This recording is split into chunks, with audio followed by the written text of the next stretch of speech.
dari kelas 7A akan mewawancarai salah satu guru di SMP Negeri 3 Penebel tentang pengalamannya selama menjadi guru di SMP Negeri 3 Penebel.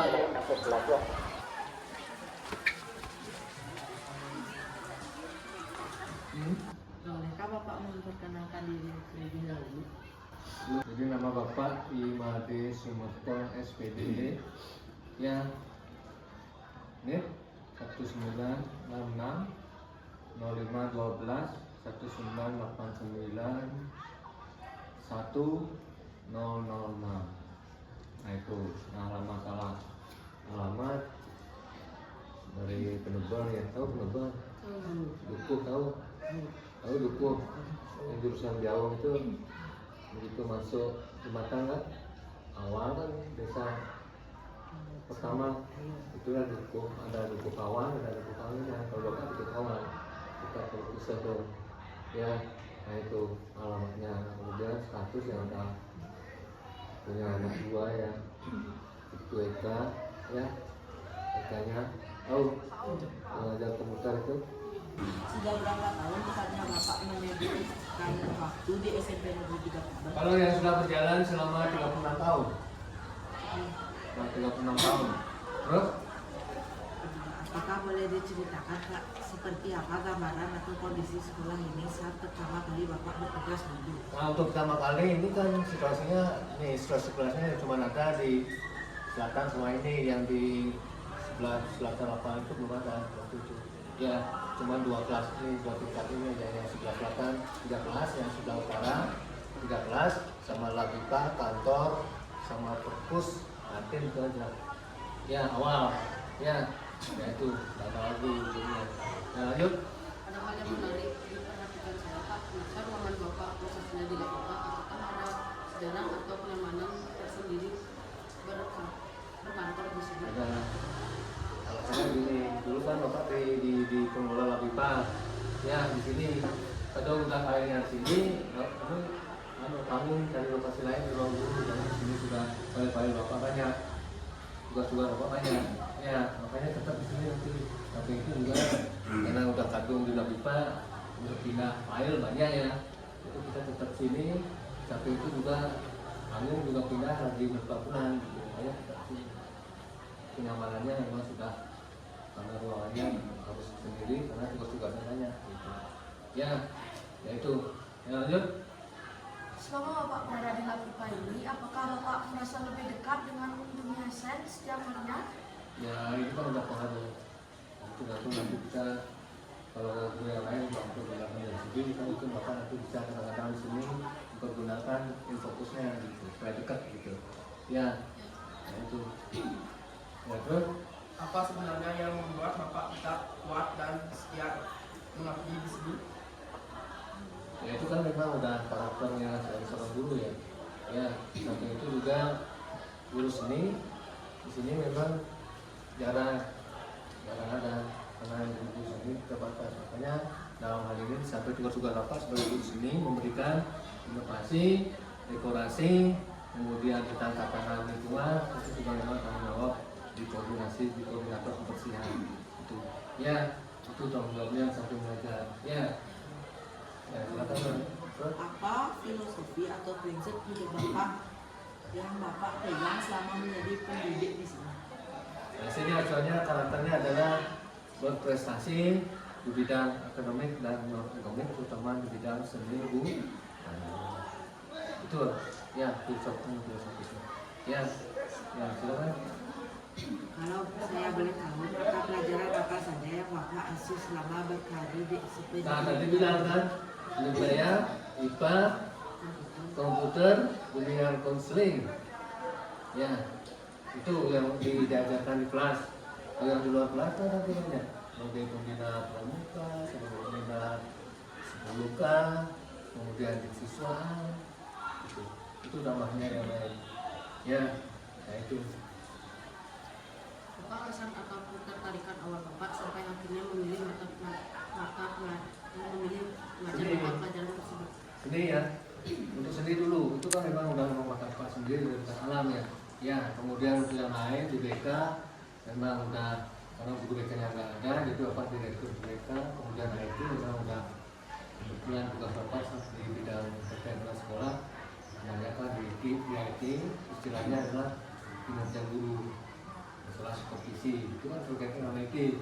Nah, di sana kemudian di PA, karena bapak SMA jurusan IPA, guru IPA waktu itu masih kurang, makanya bapak diberikan hak untuk mengajar IPA kelas itu. Ya. Selama awal mengabdi di Sulendi, Bapak sudah menjalani angkatan awal beberapa saja, dan pasti sudah ribuan murid yang Bapak pimpin. Ya, kalau satu seminar apa seminar dari Oke, siswa yang sudah bapak ajarkan dari yang sudah tamat ya kelas 9 kurang lebih jumlahnya ambil dan pembulatannya 100 kali 36 tahun 36 berarti 3.600 siswa yang sudah apa bina selama masih berjalan, belum kelas 9 ini karena masih aktif kan yang sudah berjalan kurang lebih 3.600 siswa yang sudah pendidik. Ya, nah itu. Ya, sudah. Dari sekian banyak angkatan, apa perbedaan yang paling bapak rasakan antara siswa zaman dulu dan siswa generasi sekarang? Kalau itu kan kadang-kadang bedanya terlalu jauh. Kadang-kadang yang menjadi 3 poin itu adalah kita karakter siswa itu yang jadi poinnya. Jadi dari jenjang ke jenjang dari tingkat ke tingkat itu kan yang paling menonjol itu adalah karakter ya. Ya, kalau di bidang seni ya semakin kesini atau semakin bapak bidang pensiun ya mungkin sini menakutkan seseorang itu dari arah ini kalau di bidang seni ya itu. Kalau di dalam kelas, bagaimana biasanya cara bapak mengajar agar siswa tidak cepat bosan? Untuk pengajarnya ya kan ini kan yang diutamakan itu lah karya seni ya karya seni dengan membuat satu mungkin bapak kasih tugas berupa peta konsep, yang kedua adalah berupa hasil karya seni membuat karya itu ditugaskan secara langsung dalam bentuk sketsa sampai dengan pewarnaan itu kan baru nggak praktek langsung bisa bekerja ya otomatis ya. Jadi ulasan-ulasan di depan itu cuma sekali aja. Pertemuan pertama, pertemuan kedua udah mulai praktek, sketsa, pertemuan ketiga mulai sketsa, warna dan seterusnya. Nah itu teknik di sini. Ya sehingga dia langsung kreatif sendiri ya. Tidak ada istilah sebetulnya lain-lain karena dia sudah memegang karya-karya tersendiri, hasil karya yang sudah diselesaikan. Ya sudah. Apakah bapak lebih suka dalam mengajar yang banyak diskusi sampai atau lebih banyak praktik langsung? Kalau seni ya praktik sudah hasil ya karya seni yang kita adalah hasil ya hasil karya masalah teori kedua. Kalau seni itu adalah hasil karya. Kalau bawahnya di seni rupa karya seni melukis, menggambar, corak apa, kemudian teknik apa, itu kalau seni rupa. Kalau ditabung mungkin dia teknik tambel gitu supaya dia hasilnya, supaya dia tahu memang bisa mengajar. Itulah hasil karya dari seni. Ya, bukan ABCD. ABCD itu nggak mutlak dia. Walaupun dia nilainya 100, kadang-kadang dia belum tentu bisa menggambar. Ya kan? Ya. Makanya di sini bapak yang utamakan karya dulu. Kalau karyanya bagus, otomatis dia pasti bisa. Itu maksudnya. Ya. Kalau ABCD-nya 1000, nilainya 100, mungkin belum tentu yakin bisa dapat menggambar. Makanya nanti lomba-lomba rektor kabupaten, bapak yang ambil nilai karya seni yang memang dia bisa membuat karya. Kan tabel di ketabanan masa ketabanan ABCD kan mungkin ya pasti lombanya adalah karya membuat melukis apa temanya itu kan kadang-kadang sesuai dengan yang diminta di namakan kabupaten itu udah sering ya yang silakan aja. Misalkan contohkan sedikit Pak, topik atau materi apa yang biasanya kami membuat anak-anak antusias dan mencatat saat melakukan kelas atau mata pelajaran Bapak. Oh ya jawab aja maksudnya yang sesuai dengan kegiatan sehari itu biasanya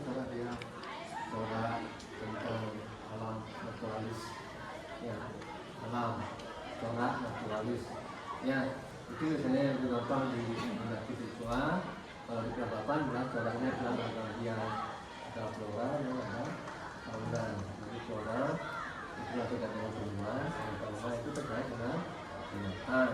Tapi ke flora dulu itu biasanya yang dari pakai bidangnya. Kalau kelas 9 adalah naturalis, alam, ya alam lingkungan. Kalau di kelas 8 adalah manusia. Ya, itu. Ya. Bagaimana Bapak memasukkan nilai-nilai budaya lokal Bali ke dalam materi pelajaran agar dapat mudah dipahami siswa? Nah, untuk siswa ini kadang-kadang kalau dulu Bapak ngasih tugas ornamen. Ornamen itu hiasan. Kalau terkait dengan budaya lokal, itu kan hiasan ornamen itu kan hampir di setiap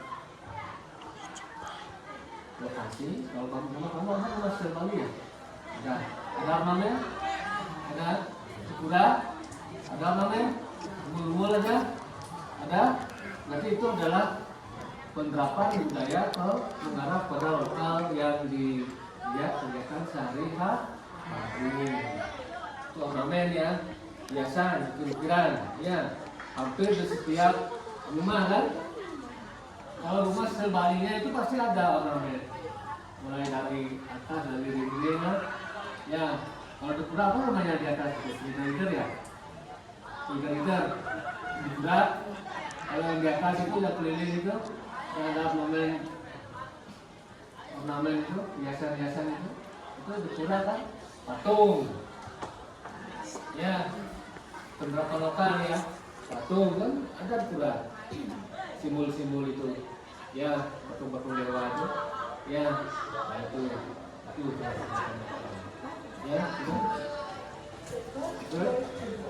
Jangan lupa lagi bagaimana cara Bapak memastikan diri Bapak banyak sehingga yang kuat seperti anak-anak kita pada Menurut Bapak, apa potensi unik yang dimiliki anak didik Bapak yang mungkin tidak dimiliki oleh anak daerah lain? Oh, ini yang paling unik itu terkait dengan prestasi seni ya, ya, dia memang khusus mempunyai potensi di bidang lomba seni, terutama terkait dengan tema poster kemarin lomba dengan sekolah lain SMA, SMP, bahkan juara 2 ya. Jadi SMP-nya di sini SMP 3, juara 1-nya SMA 1, juara 2-nya SMP Negeri 3, juara 3-nya SMA Negeri 1. Jadi diapit oleh SMA. Jadi kita kumikannya di sana kan seni di bidang poster, di sana di mana sekolah yang lain. Ya, nah itu. Lanjut. Sejauh ini bagaimana pendapat Bapak tentang sistem kurikulum Merdeka? Sistem kurikulumnya ya kalau dari tahun ke tahun ya itu aja. Cuma penerapannya yang beda. Kadang-kadang tambah apa misalnya mulai ada kata yang gitu kan. Itu kurikulum Merdeka, ada kata slogan, ada kata itu ada apa di kelas itu harapan di kelas. Kalau mau ada sekarang tambahannya itu lah kurikulum Merdeka. Kalau yang materi nggak ada beda. Ada kurikulum. Itu aja tambahannya. Cuma digerakkan di luar PBM aja. Kalau di materi ya sama aja. Ya, kalau kelas 8 tentang alamiah, kalau kelas 9 ya tentang seni lukis itu aja masih. Ya. Terus? Bagaimana Bapak melihat perubahan SMP Negeri Kota Tegal dari masa ke masa hingga saat ini? Perubahannya sini kan dari perkembangannya itu cuma dari segi pendidiknya kebanyakan sekarang bekas pendidikan Bapak ya, dari perkembangan dengan tatanan sekolah yang mungkin lebih jauh sebelum Bapak menjadi pembina kebersihan. Jadi rasanya sini lokasi-lokasinya itu tidak terlalu jauh, cuma di guru-gurunya saja yang ya. Menurut Bapak, seberapa besar peran kolaborasi antara guru dan orang tua dalam meningkatkan pendidikan di sekolah ini? Nah, untuk presentasi itu kolaborasinya ya hampir 100% yang mendukung itu. Jadi terutama di bidang pendidikan, di bidang kulturnya pembangunan itu udah dipikiran dari ya harus mendukung penuh itu. Kalau udah gitu kan udah nggak bisa jalan, pertama terkait dengan perkembangan mungkin ada yang kemarin DA itu kan dari orang murid ya, ya sana kalau nggak ada dukungan orang murid berarti kita bergerak di dana bos itu nggak bisa sampai ke sana, itu terbatas ya. Nah itu Jika kami boleh tahu, ada atau tidak kejadian bersama siswa yang paling menyentuh hati Bapak? kejadiannya kemarin itu cuma di kata ucapan aja dia, ucapan kemarin waktu 2 tahun yang lalu ya, masalah tentang media. Kadang-kadang dia mungkin di rumahnya nggak punya materi atau mungkin dia ada bawaan media, jadi dia mengatakan lupa sama gurunya, mungkin ada langsung dia tanpa disadari kata itu aja, yang lainnya nggak ada. Ya, berjalan sesuai dengan program yang masih di kelas. Ada cuma itu aja yang mungkin keselnya ya, mau ucapan di kelas itu kemarin 8B ya kemarin itu 3 tahun yang lalu itu aja, yang lain enggak ya. Ya terus Pernahkah Bapak merasa di titik lelah dan apa yang biasanya membuat Bapak semangat lagi untuk mengajar?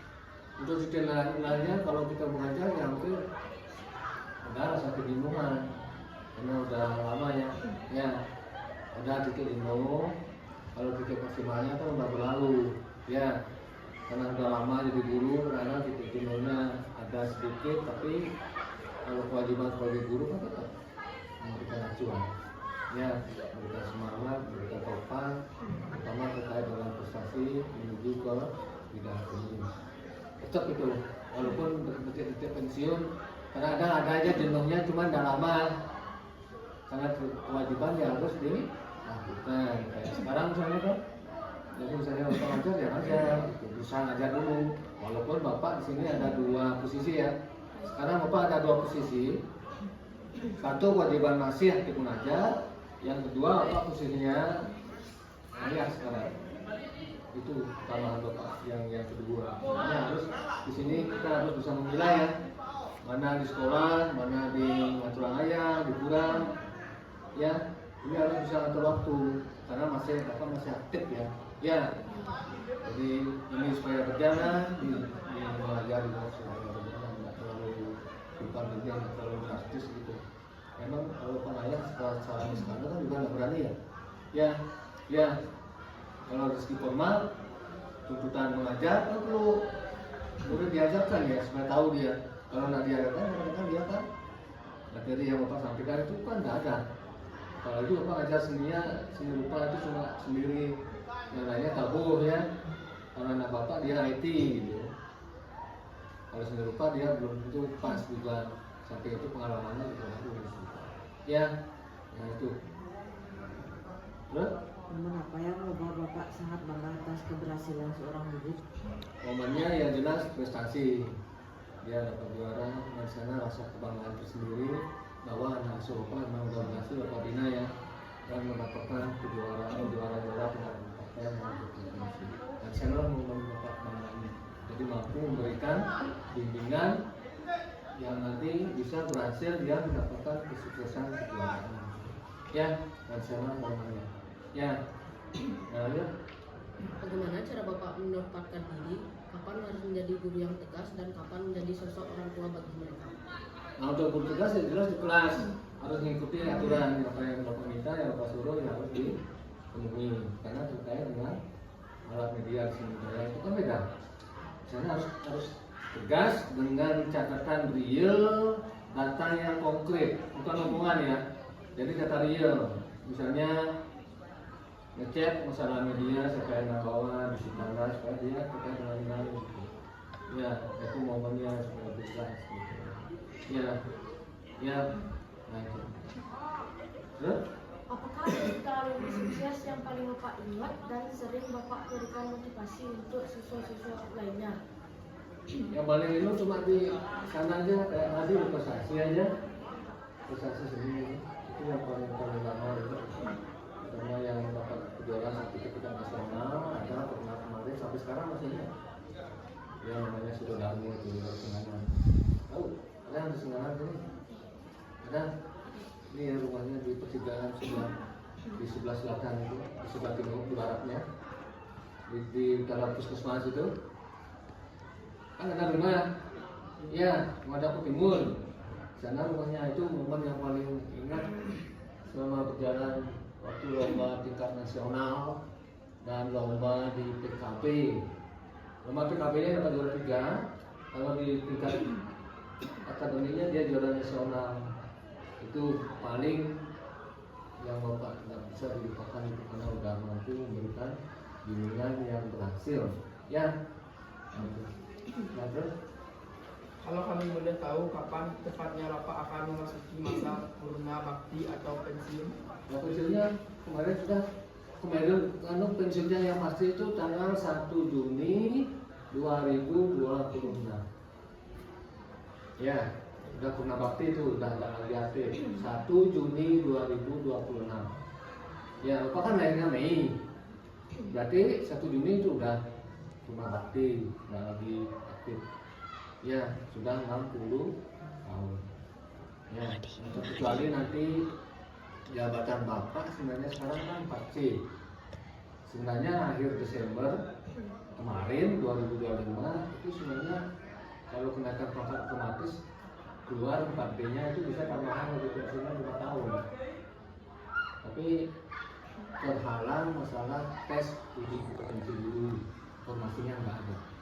Jadi kemungkinan keluarnya agak dia makan, jadi kita nggak bisa terlalu mengharap ya.